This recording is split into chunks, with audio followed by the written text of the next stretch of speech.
Want Claude Code to have instant access to the Auth0 documentation? Let me show you how to add Auth0 to documentation MCP servers to your setup.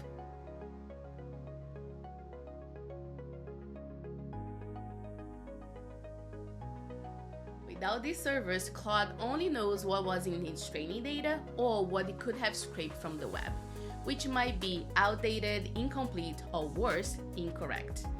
With these MCP servers connected, Claude searches the actual Auth0 documentation in real time. So let's add them in. First, the Auth0 for AI Agents documentation server.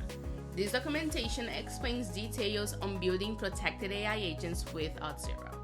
And second, the General Auth0 documentation server. Confused about when to use authorization code flow versus client credentials, or how refresh tokens actually work? This server covers everything from authentication flows to the SDKs and quick starts. Now, let's verify that both are connected by listing the MCP servers in Claude Code, and great! Both servers are now available. But let's test it, shall we? First, I'll open Claude Code and ask about implementing human-in-the-loop consent for an AI agent. Claude pulls from the Auth0 for AI Agents docs MCP server to answer my question and gives me not only an explanation on how CIBA, the client-initiated back-channel authentication flow, works, but it even shows me some details for implementation with the Auth0 SDKs, and points me to quick starts and code samples that I can look at. Now, let's see when should I use authorization code flow versus client credentials. This time around, Claude pulls the documentation from the Auth0 General Docs MCP server and quickly explains each of the flow.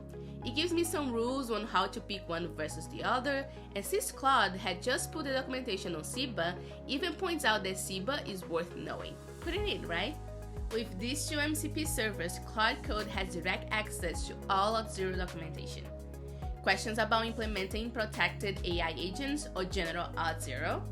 Claude searches the docs directly and gives you up-to-date and even more complete answers.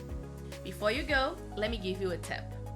If you want Claude Code to actually set up Auth in your app, not just answer questions, check this other video linked here somewhere, maybe in the description, to see Auth0 Claude Code plugin in action together with the Auth0 plugin for Stripe projects. Don't forget to subscribe, and I'll see you on the next one.